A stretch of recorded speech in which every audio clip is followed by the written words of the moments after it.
This is Laserlight Presents All About the Gig. All right, today we're going to talk about choosing the right gear. We just wrapped up a great series, Sustaining Your Success, for beginners, for intermediates, and for advanced artists. Today, I thought what would be great would be to hit on some topics like when you're in those stages, what should your aspirations truly be? When are you undershooting, right on, or overshooting when it comes to gear? You know, are you overthinking what you should be doing at this stage, especially budget-oriented, things like that? We're going to talk about places to shop for gear, used versus new gear. We're going to also talk about some techniques. So when you do actually arrive at some, appropriate places for where you're at with what you purchased, we're going to talk about care for the gear. And we're going to talk about, also too, I wanted to make sure that we talked about volume. This thing has always been something that stuck out with me. Those two sides to the coin, volume of instrument versus volume of gear. Which should be up, which should be down? How do you bring what in? So I think we're going to have a really good cast today. Yeah. We really want to thank everybody who's out there listening week over week, or rather bi-week over bi-week. We see you. We understand that you're there and you're coming back every time, and we really appreciate it. And of course, we can't, encourage you enough to tell someone about it, bring someone in on it. And if you guys are first-time listeners, check it out. This is going to be a good one. Go back and listen to some of the things we've already done. Yeah. And always, as always, anytime you want to, message us. Hey, a topic of, this or that would be a great one to, explore. Or I've always wondered about, don't hesitate to let us know things that you might want to hear about. So here we are today, Dave Sorelli, Devin Kruger, Laser Light. We're about to kick it off. You guys ready? Yeah. Oh, yeah. Cool. Choosing the right gear. Beginners, right? Okay. I might have gotten something for Christmas. I might have got something from the pawn shop. I might not have anything yet, What's a smart place to start looking for affordable gear that fits your stage? There's a lot of things that you want to kind of think about when you're choosing the first instrument. And the first thing is playability. The first thing that will always deter a new musician is having an instrument that's not playable. And unfortunately, when it comes to the lower entry points of music instruments and gear, they typically do not come out of the box ready to go. I hate to say it, but it's just a true fact that if you're buying, a lower level Squire or maybe a cheap Epiphone or something like that, although they can be set up to be very good first instruments, a lot of the times out of the box, they're not ready to go. So what I would do is I would always ask for a setup with the purchase of a new instrument. Out of the box or off the wall. Either way, whatever instrument that you're going to get. Ask for a setup. Ask for a setup. And a lot of the times you'd be surprised, to make the sale, a lot of shops will be like, yeah, we'll throw in a setup for you. Make sure that the thing can play at the very least. Because sometimes just being in a box for months and being in warehouse after warehouse and shipped, a guitar neck might be a little bit bowed. And it might just need a little bit of an adjustment. Or maybe something's not quite sitting right and it needs to have a little bit of attention. That's where I would start, is make sure that you have an instrument that you can play and you're not actually dreading picking up every time that you see it on the wall. Yeah, now Sweetwater boasts about that, right? Oh, yeah, Sweetwater's great. Yeah, Sweetwater does a really good job with that. It's the same thing, too. If you're ordering it to your house in transportation, it might need a little bit of love. Even so. Yeah, but typically, I would start there. If you can go for like a beginner guitar that's kind of like the beginner to intermediate level, that's kind of where I would recommend. I can't in good conscience tell people to buy one of those beginner bundles that you can put under the Christmas tree. No, absolutely not. That they're might just be a little too. They're made out of plywood half the time. they don't resonate. Yeah. They really are more of just a symbolic thing of like, oh, we know that some people will buy these for kids, grandkids, with the intention of never really doing much with them.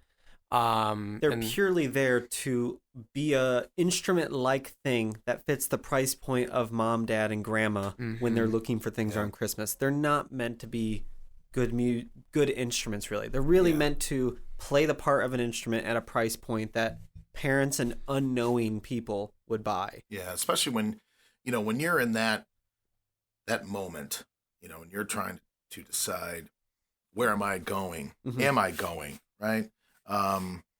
Like anything, the wrong thing could just be an absolute deal breaker. It can be a turnoff. It can be discouraging. yeah. And that's why I felt this would be an important segue, because hearing yourself, enjoying what you're doing, feeling the production of what you're doing, all I believe has a big impact on motivation and inspiration, Yeah, I and that's agree. why I kind of wanted to hint at that. We can pick a few instruments, if you will. If a guitar player, I would say probably what traditionally a guitar player starts off with an acoustic, somewhere at a percentage wise, They you know, can. or Not I always. mean, But many Yeah. don't. I mean, I Yeah. didn't. I started on electric. And That's in fact, awesome. for a lot of Yeah. my students, when parents are asking what they should start off on, I often steer them away from acoustic unless they're really into acoustic players. If Very this cool. kid is saying like all I like is Ed Sheeran and like early John Mayer and like instruments like that singer-songwriter kind of stuff, Jack Johnson, if that's all they're about, then yeah, let's get them into the instrument that fits the style that they like. Oh yeah, the I dogs are think howling. there's a guitar being delivered as we speak. Go ahead. But yeah, unless What are you guys? Yeah. unless they yeah. have like a really really strong affection to the acoustic guitar, then I normally don't push people in that direction because the electric guitar is physically easier to play. So right there, that's one barrier out of the way. Two, a decent electric guitar that plays well compared to the price of an acoustic is often cheaper. And then lastly, it often fits the musical genres that they're really interested in anyways.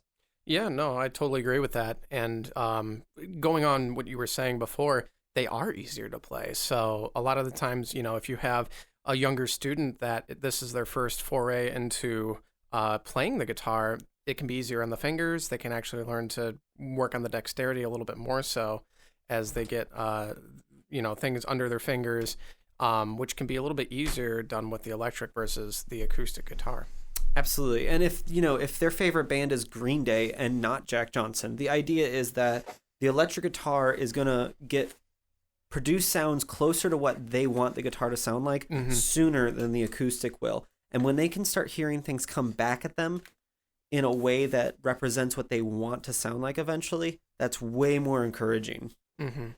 Now, that was uncanny because there was, in fact, a Sweetwater delivery that just occurred.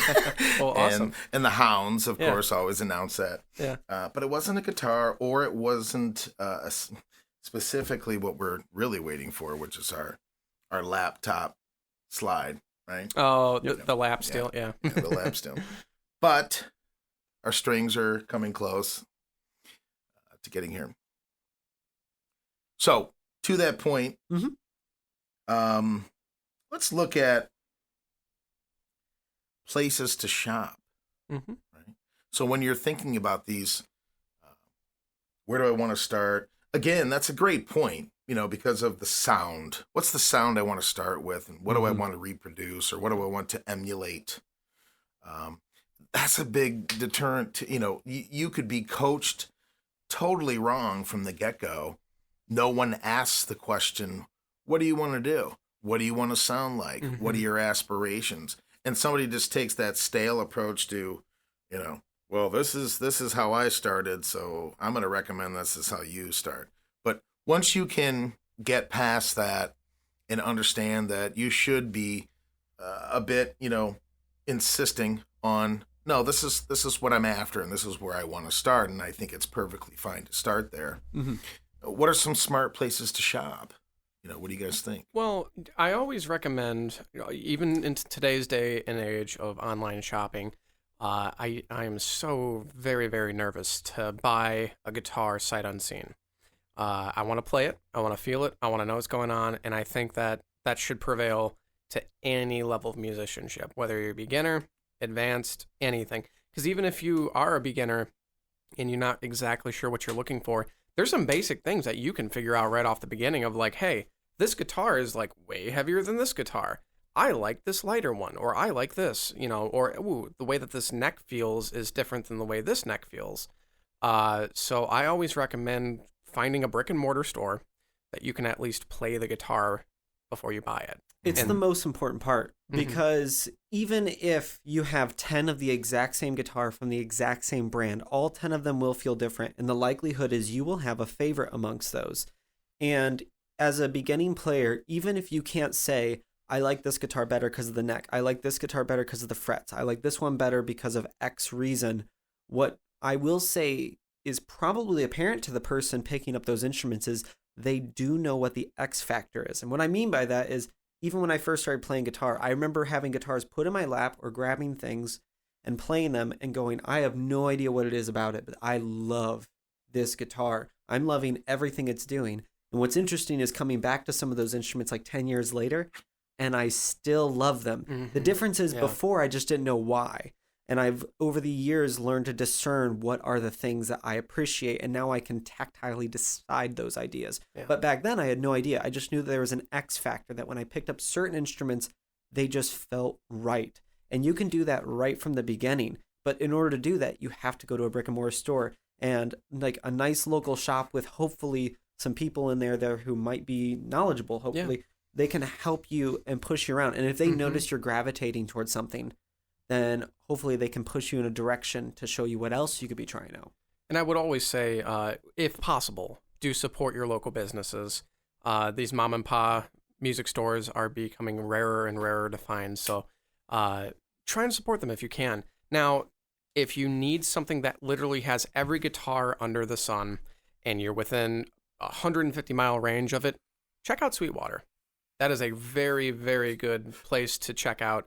It's kind of a mecca for a lot of musicians in the U.S. here.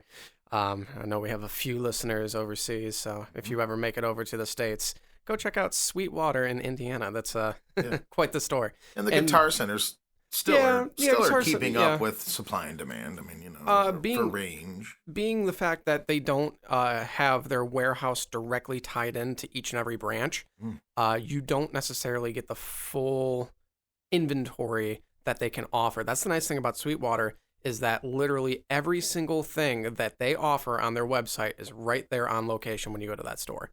And if you guys have never been there, it's, imagine 3 Costco's worth of music in just one building, with a food court and studios and lounge areas and, foot massagers and everything else. It's a crazy, crazy place. So you don't have to pack a lunch, but plan for lunch. And you might not want to pack a lunch. Fort Wayne has some wonderful local restaurants. Whatever. And then come back in, right? Get your day pass, But if you live close to Guitar Center, they do have pretty good selections most of the time.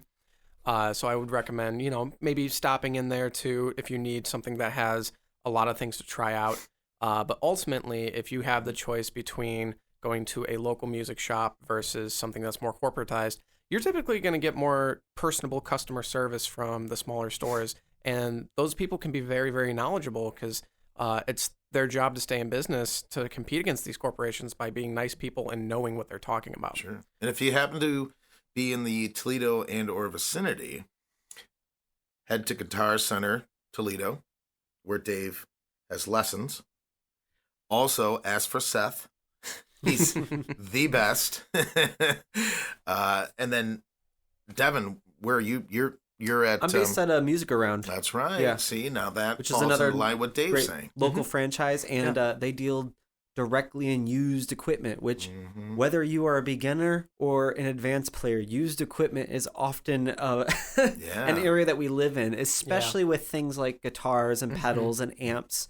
The kind of things that you're not just like buying as utility things like cables and plugs and such. Yeah. So, hey, if you're in traveling distance or the local area, you can meet these two legends from All About the Gig and actually have that hands-on kit glove treatment. Legends, huh? Right. Interesting. Hey, we're building Don't a know if I brand go here, that guys. We're far. building a brand. Well, I appreciate it. Well, You know what? Perfect segue. Mhm.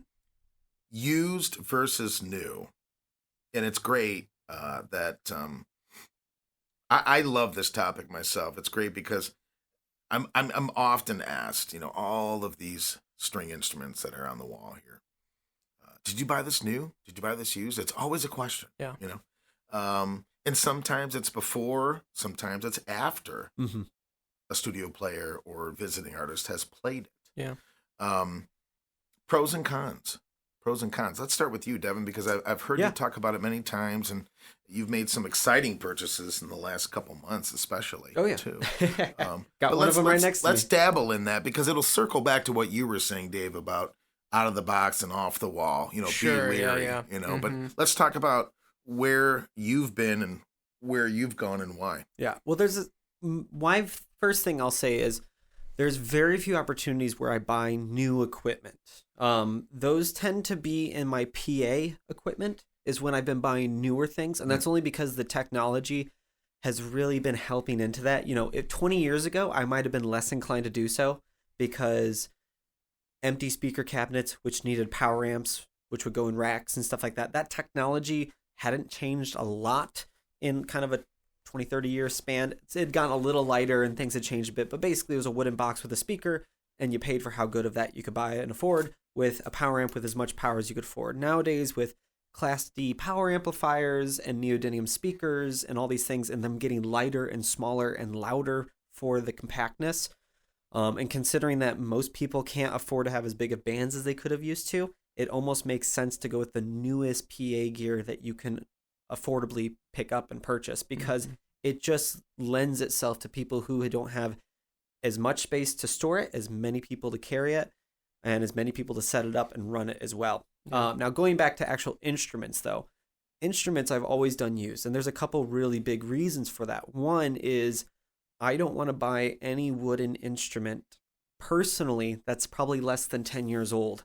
Wow. And the biggest reason for that is wood is an organic material, and it does shift and it does change. Now, higher end instruments have higher end wood. They have drying sequences, sometimes that are as long as 20 years before the wood ever gets put into an instrument from cutting down, drying, and aging.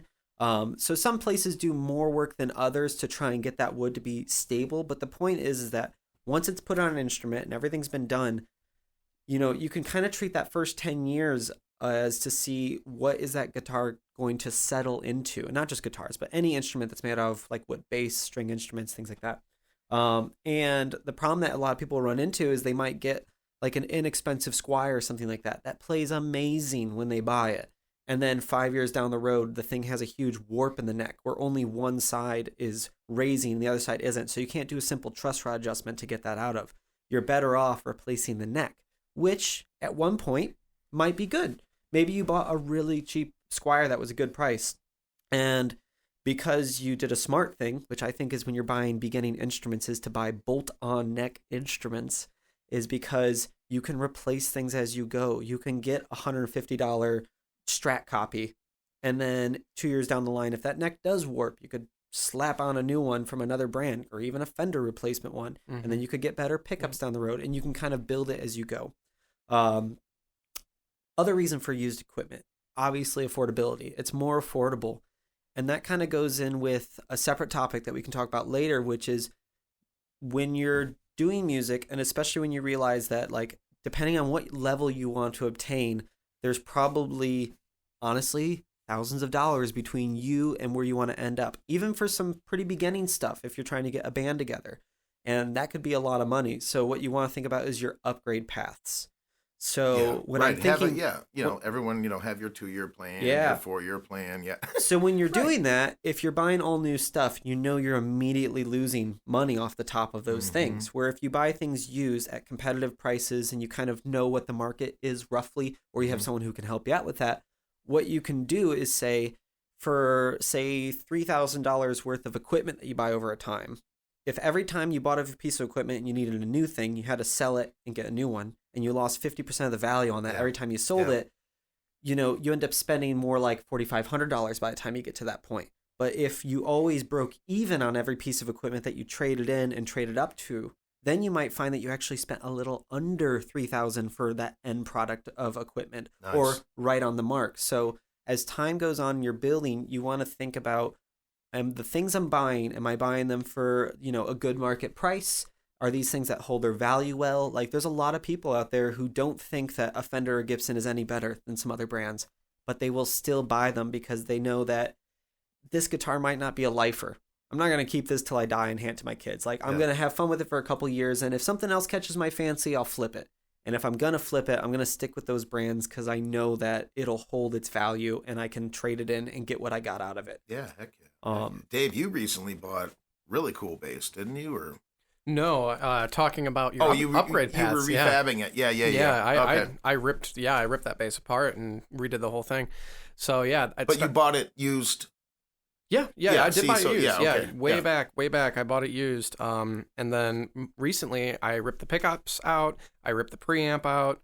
I installed a passive switch. I put in Sadowski brand pickups and an Aguilar preamp, and now I can go between the battery powered preamp with a 3-band EQ and a mid selection switch, and I can just bypass that entirely and still have master volume, pickup blend, and tone controls in the passive circuit. So yeah, that the bass was not necessarily a super expensive bass, and I was like, you know what, this is one of my first professional instruments. I've just held on to it as a backup bass, and I wanted to give it some new life and bring it to my current level of gigging where I'm like, I'm going to be comfortable taking this on gigs again. And to do that, I need it to have a versatile sound. I need it to do a lot of things really well. And I knew the only way that I could achieve that is by upgrading the pickups, upgrading the preamp, and making that like competitive with top of the line Fender instruments. But that started as a used purchase. It did. Yep. It started as a used purchase. It was a very cheap Fender, and now it's probably better than a top of the line Fender. Sure. Because I mean, I put Sadowski pickups in it, which is, if anybody knows their bass brand, Sadowski pickups. Roger Sadowski was a Fender master luthier that started his own company, so that's about as good as it gets right there. Everybody write that down that's listening. Right? What are your preferred pickups, Devin, if you had to, If money wasn't an option and I was going to replace the pickups and everything, I'd buy Lawler everything every day. I'd buy their humbuckers. I'd buy their single coils. Lawler. Lawler. Lollar. But yeah, he's a boutique maker. Wow. I think he's in the States. Yeah. Sounds right. Yeah. Let's talk about, have you ever bought a brand new something? Let me specify. A new string instrument? Yeah. No. See, Well, okay. that's One interesting. acoustic guitar. And that it was only because used prices were only about $100 less than I was seeing for new ones at the time. And all of them were far away, and I would have had to mail them in to me sight unseen. And I don't believe in buying acoustic instruments without playing them because they are so unique between each one to each one. So you bought this without playing it? No. You were able to play it? I was able to play it at a local store. And Yeah. because I wasn't going to save very much money buying it used, and I wouldn't get to play them if I bought them used, I just foregoed the $100 difference, and I bought it outright. Wow, check all that out. That's a lot of buying, and you guys have a lot of instruments. I do have That's interesting. I mean, really, that's some insight right there. I do have two basses that were given to me new. I have, one company is now defunct, but the other one's still around. I was endorsed with two companies at one point in time. They sent me instruments. Nice. But they set them up very nicely, and it was a boutique maker sort of thing, at least for the first one. So yeah. Now, how did you get something like that done? They heard about you. You sent stuff to them. Pay attention to me. How does that work? The first one was more of a startup. They were a company in Austin, Texas, and they were kind of looking to get more people on the roster. And at that point in time, I was working a little bit closer with an original band, and I still work with them a lot, but we were doing a little bit more. We were just fresh off of a kind of like Midwest to East Coast tour. We went up through New York and stuff. and we had a little bit more traction. And we reached out with our, website credentials and stuff. We're like, hey, we like the fact that you're an American-based company and you're trying to, capture a different corner of the market. I like this whole retro vibe with a new twist. If you guys are interested in us, we would love to play your instruments on the road. And they sent me and one of our guitar players a instrument, which was cool. How'd you seek that out? How did you discover that was an option? Did you guys just sit down and go, I wonder if, I think it was like, hey, let's look up. It was like word of mouth sort of situation. Oh, really? Like somebody was like, oh, did you hear about this company? I was like, oh, what company? And then I started doing my research and I found them. Mm-hmm. The other company is a Toledo native now, is Reverend Guitars, LLC. Wow. And one of the bands that I play with, they were working closely together. Mm-hmm. And the fact that I play bass with this band, the Amelia Earhart's, the owner of Reverend had us in, gave us a big tour of the shop, really nice guys over there, really awesome company. And, he gave us a bunch of swag, t-shirts, beanies, fun stuff like that. And then we all got guitars, which was really cool. Very cool. Now, Devin, I remember you telling a story that you actually turned down to have a custom Kruger designed. Remember? I did, only because it's one of those things where you don't necessarily get to get exactly what you want. A lot of times they kind of have a number of things that they could tweak about a model and say it could be yours, but I've always been quite particular about my guitars, and it was one of those things I was like, getting a free guitar that I don't even always want to play isn't worth me getting a free guitar. Well, what's worse than that? Oh my God, I got a Kruger, and then they see you playing and I'm playing something else. Yeah. Now on the flip side of that, what's been fun is I haven't gotten endorsements, but I've always been friendly enough with a lot of like the local people in town that, I got to try out a lot of fun gear, especially young when I couldn't afford a lot of stuff. There was amp builders in town and some speaker cabinet makers and such like that who just liked me as a player. They knew I was someone who was serious about tone, as they would have put it. They knew that I was like a guy always trying different things out, and they liked what I did. And they would just give me things and be like, hey, why don't you just test run this for a while? So I remember at the end of high school, I just had a little Fender Blues Junior, which, by the way, still a great intro amp for a lot of people who want to get a simple amp, which I encourage simple amps for your first amp. Anyways, that's all I had. And I think it was on the fritz at the time because it had gone through a car accident, which never really got back from. Recovered from? Yeah. Right. It's always had little issues afterwards. Sure. But so there was a boutique amp maker in town, Ken Zerker, makes red amps in town. Yeah. And when he was still building his prototype amps, he sent me out with prototype number 2, which was in my car and in my bedroom for like 4 years. And I remember just going to like a gig, and then I would like turn up the presence all the way and it would start like humming or something. And I'd come to him at school the next day with the amp and say, hey, when I do this, it starts humming. So he's like, oh, we figured that out already on the next batch. He's like, and we take off lunch, and he'd pull a soldering iron, rip the amp apart during lunch break, and like change a couple values, and then put it back together and go like, take it back home. Man, let me know if anything else happens. And it was so cool because one, I got to watch someone with like that kind of experience and how they treated it, and like see that whole process of like a local person working on like a new boutique and product. He's still like producing today? Oh, absolutely. And it's red amps? Red amplification, yeah. Zerker amp. Nice. He wanted to go with Dr. Z, but that was already taken. Oh, I bet. Well, if you don't mind, I'd like to bounce over to this. Okay, so now you've ended up with some gear. And what are some of the truths and misconceptions for caring for your gear? I've got a box over there, right, of Fred oil and maybe wire this, and it's just like, wait a minute, man, did I get sold a bill of goods here? What's really happening? I will be the first to say, do as I say, not as I do. Yeah. I play a lot of gigs. I usually average close to about 200 a year.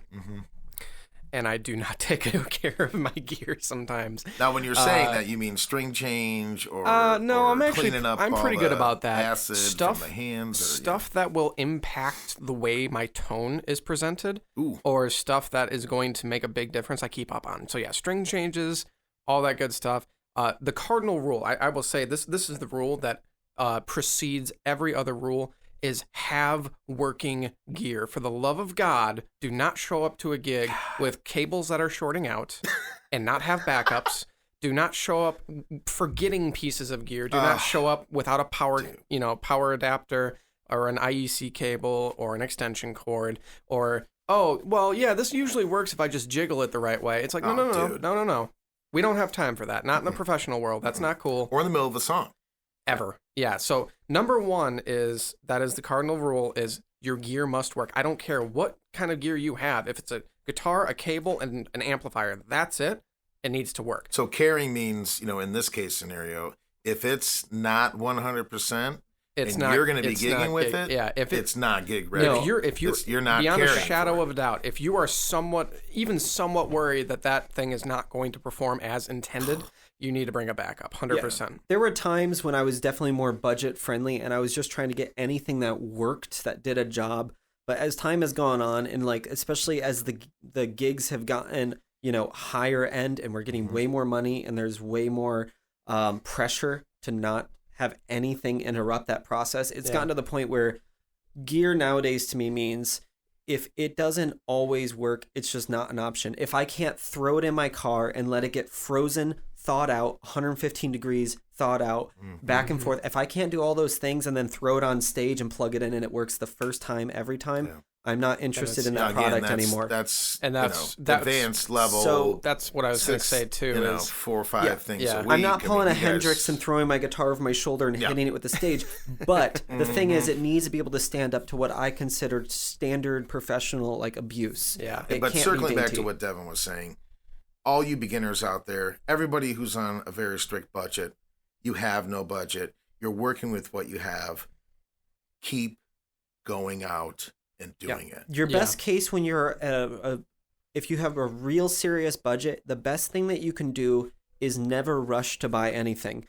Make sure you do your homework, go with reputable brands that have good lasting products. Most likely you're going to buy them used, which in case it's even more important because it doesn't have a warranty. Yes. So make sure you're buying things from people who you trust will work, because the idea is for a long time, you're just going to be buying the best gear you can afford when you can afford it and crossing your fingers, because you have no other option than doing that. Right. So do your best to do so. Those days will end. Yeah. Mm-hmm. Feel confident that you have to do what you have to do now. Yeah. Fake it till you make it, however you want to put it. Those days will pass. And I'll add on to that too. One of the ways that you can make sure that you don't have to diversify your funds too much is that whatever the biggest opportunity is that you foresee yourself making until you can change your gear out, aim for the biggest stage or the biggest venue you're going to have to deal with. So for instance, at one point in time, I knew that I was doing, large stage productions with large bands, and I could only have one amp at the time, and it was my Fender Twin. But the problem was sometimes I had these tiny little jazz gigs where I could turn that amp onto 0.5. Right. But the thing is that at that point in time, smaller gear that's appropriate for other situations was a luxury. What wasn't a luxury is that I have to show up to the big gigs and have a real system. Yeah. So when you can only have one of something, if it's a PA, you buy the bigger style of your PA and then you work your way down to the little gigs. Right. When it comes to an amp, you buy your bigger amp and then you work your way down, because those things are going to be more luxuries to make your back and life easier as time goes on. But if you can only afford one, you buy the big one first and then you work it down till you can have multiple rigs within reason. Within reason. Well, don't go out and buy a full stack. The 12 because to be foot fair, stack. Come on now. Yeah, this is a good one too for PAs. I did sort of the opposite for PAs, which is my first purchase for PAs was 2 mains that were 12 inches. So for people who know, that's kind of your middle ground for mains. Big mains might be 15 inches, little guys might be 10 inches. Or like those new Bose kind of line arrays ones. Towers, so those are cool. I bought 12-inch speakers that were my mains for a short time. And I did that because I could fit into a club that had like 50, 75 people. That was great for that. And it was great for taking one of them to a solo acoustic gig. And then my upgrade path, which is why we talk about this, was when I bought my new mains, before I had no inclination of buying purpose-built floor monitors, what I did is I just took my old mains and I stuck them on the floor. And those now became my floor monitors. Nice. And they stayed that way for another like 2 years until I finally made a new upgrade path. Keep recycling. To get keep reinventing. Yeah. Right. So think about the way that you can multi-purpose and multi-use something. Even like my main live board. My main live board, which I haven't upgraded yet, one of the reasons I haven't bought a nice interface for my house is because that's where that board's going to go as soon as I upgrade it. As soon as I upgrade the live one, the old live one's going into my home studio. Yeah. And it's like, that's always been my upgrade path. So I never let myself blow like $300 or $400 on a nice interface for the house. Because I always knew that will eventually make it in. And when it does, you're good to go. And that lets you feel good about doing other things. Yes. With revenue. Yeah. That's allotted for other things. Exactly. You know? And you don't get that, constant anxiety and should I, would I, have a plan and be good with it, And what I was going to say, too, earlier with the do as I say, not as I do situation is like a lot of us, I leave almost all of my gear except for my instrument in my car, always. It just kind of lives in my car. Is that the best blew idea? me away. I used to ask you guys. That's when I started paying attention this winter, and I was like, okay, there's a whole I'm trying to give these guys firewood, and there's no room in their vehicles to take firewood, and I'm like, well, why is this in here? It's 4 degrees outside. Because it's a full half-hour minimum to load all that out of my car. It just stays. I have my amp, my extension cabinet, amp, extension cabinet, all my cables, stands, you name it. That blew my mind. It just stays in there because, now, if you have the time and you do care about your gear maybe a little bit more than we do, I would recommend maybe taking it in because it's not great for it to live in, temperature swings of 100 degrees down to negative 100 degrees in the Midwest because we live in this beautiful climate of Ohio that gets all the extremes. But I will say this much, your gear should be able to take that. That's the minimum. And we're talking about gear from cord out, not your actual guitar. And if anyone's wondering, let's be real clear here, listeners. As a matter of fact, how about top 2 or 3, 1, 2 to you? What's staying in your car all year round? Oh, my brand. Behringer, my XR18, which is my local PA system hub, that's been in my car for 5 or 6 years straight. Are you talking cables and mics? Oh, all my cables and mics stay in the car all the time. Okay, give me your cable brand and your mic brand. Dave, you're up next. Cable brand, mic brand. I was currently using Rapco, but I'm not endorsing that because I had 2 go out on me this week. So I'm actually, so I can't root to that. Damn spring weather. Yeah. Now it's nice out. Mic cables. I always stick with Shure's. Oh, okay. I've always just used betas and SM styles. They advertise them as you can use them as hammers, and I have seen many a microphone that is twice as old as I am of the same model, still kicking just fine, rusted to hell. Dented, doesn't matter. They just work. Dave, what's in your trunk? Ha! Mark bass. Of your car. Yes. What's in my trunk? Yes. Mark bass, my amplifiers, and I don't know if this is a distinguishing factor, but this was pre-U.S. merger, so mine were still the Italian-made ones. I don't know if they're still manufactured over in Italy or not. No, I did not know that. I'm not sure if they are. Last thing I'll say about the whole trunk thing, by the way, if you're going to do what we do and not what we say right now, there's musician's insurance. Think about it. Yes. Especially if you live in a city where your car might get broken into. That's a thing you should think seriously about.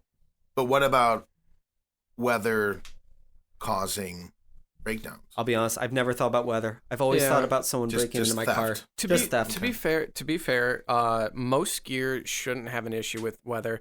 Like my amp, it's solid state. The most I would ever worry about is if I'm taking it into like a very hot room after being out in the very cold. because there's a little Too bit of quick of a transition. Well, The condensation. Condensation is the more thing that I'm worried about. Okay. But to be completely honest, I've done it for 4 years now, and I haven't broken the amp yet. So I don't know. To be fair, any real pro gear, and I don't mean things that sometimes put the word pro on it. I mean things that are genuinely meant to be toured. Yeah. That equipment is meant to be put in the back of a semi in all weather, all year round, all the time, and stay there. Yeah. That is what that gear is meant to do. See, I just don't think of that, and that's reality. Yeah, it's meant Yeah. to be in a semi bed that swings in temperatures above the ambient outside and below the but ambient. is its cargo casing buffering those The only thing that changes? those Not do the is they temperature. slow down the transition because shocks of temperature can be bad for okay. equipment. So like when you bring a guitar in from freezing cold outside, do not take it out of the case unless your gig depends on it. Yeah. Give it a minute. Take it in somewhere and try and give it up to an hour to stay in the case and for the ambient temperature to merge through the case as the case warms up and then merges into the instrument. Yeah. So those gradual changes will hurt your equipment less than sitting there taking something frozen and pulling it into an 80-degree inside house Right. and pulling it out of the case. And in an ideal situation, that's why the only thing that comes in with me is the thing that is made out of organic material, like Devin said, is the wooden guitar. Typically, if I can avoid it, I don't let my guitar freeze. There's times where it's like, okay, it's going to live in my trunk today because I have too much to do and I'm just going to the gig. You know, that does happen from time to But time. it's just not sitting in there naked. I mean, you've got a killer case. Yeah. You've got, there again, there are buffering supports and based on how it's Yeah. packed in and what it's in. and- Typically nowadays, when it comes to electronic things, the heat swings and the cold actually don't hurt your electronics terribly. What they will affect, though, is your batteries. So if you have things with lithium-ion batteries like iPads and things like that, leaving those in a frozen car or in a car that got up to like 140 degrees in the summer, especially the heat is quite bad for those devices. So Interesting. I would be careful about things that you have that have batteries in high and low temperatures. But Well, yeah, good point. Good point. Okay, guys, that answered for the most part. I had here transporting your gear, so we learned a lot about that, at least from the both of you. this might have to be another part series. Yeah, There's I'm a lot telling of you things we what, could talk man, these about. things are becoming so good. I mean, I think we are looking at a part 2 to this. Sure, I'm into it. But to that takeaway, let's leave everyone with this. Mhm. And for the love of God, this is going to be a part 1. So part 2 is yet to come. Real quick, Mhm. I want to go to both of you with volume. Amp up, amp somewhere else, guitar all the way up, guitar somewhere else. Your favorite combo, Dave, go. Amp versus instrument, volume. What's the best? The You know what I'm saying? Yeah, Eddie Van Halen. I know what I you're always saying. turn all my amps up so absolutely to the highest, and then I just turn my Where- guitar up to where I need it. depending on how hot you have your guitar, Mm-hmm. it's going to change your tone. So it depends on what I'm trying to achieve. Interesting. Now, with say an active bass, where it has an active preamp, your master volume and the good ones, it truly is a master volume. So you're actually not degrading it. It's actually working as intended. It's not going to change the tone. But for like guitars and stuff, as you start to attenuate those pickups and you're rolling the volume off, you're actually changing the tone a lot. So it really depends on what I'm trying to achieve. And I will, very good point. from gig to gig and performance to performance, it really depends where I'm But going sound to sound. where I'm is- going to set is- my is amp. your ultimate. Yeah, and if I'm playing like a small jazz club, I will completely differently EQ everything than if I'm playing a top 40 wedding Wow. cover set. I'm glad I asked. Because that, would never have come into my scope. Devin?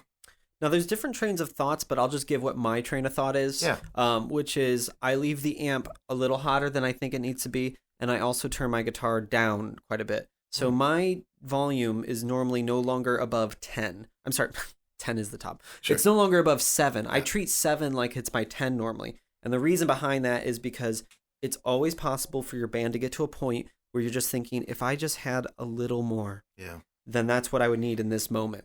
And instead of just having a more button pedal on my pedal board somewhere, instead I always leave myself that little bit of room to rise above and stick something out, but know that if I'm at 7 and I'm having a hard time hearing myself, there's a good chance the band has come up in volume beyond where I wanted the band to be at this venue, because I set up my volume at the volume I think that we should stay at. So when I start not to be able to hear myself, I'm probably wanting the band to cool it just a little bit to return back to that bass level. So I use that as my static point. Now, going back to what Dave said, it depends what you do. Now, I'm a big Strat guy. That means I like to roll on the pinky with that volume pedal. So I don't use volume pedals, things like that. I control off from the front end for the most part. When you're talking about tone degradation, there's people who use like treble bleeds to allow some of that treble back in. I do kind of the Hendrix trick, which is if you need clean sounds that don't get dark, when you roll down your volume, you can actually turn on like a classic fuzz face pedal, and there's no fuzz. But instead, it's this really bright, chimey, clean thing. And until you roll your guitar up above 8, which I'm not even getting to anyways, you won't hear that classic fuzz thing. So it's actually like a secret weapon for like quiet, clean tones. And there's other ways around that. Depends what kind of genre you go for. If you're doing like a straight up metal band, you probably need the thing on 10, tone on 10, and you have to have a volume pedal in like the effects loop or something of your amp. But for kind of standard top 40 and like Americana and blues and rock and all the things that I find myself playing, I don't have any issue getting all the sounds I want just rolling up and down on my guitar volume. And very cool. Guys, choosing the right gear. Well, there you have it. This is part 1. Yeah. All right. Be on the lookout for part 2. And this is it from Laserlight with Dave, Devin, and myself. Thanks again for listening. Spread the word, and we're looking forward to the next one.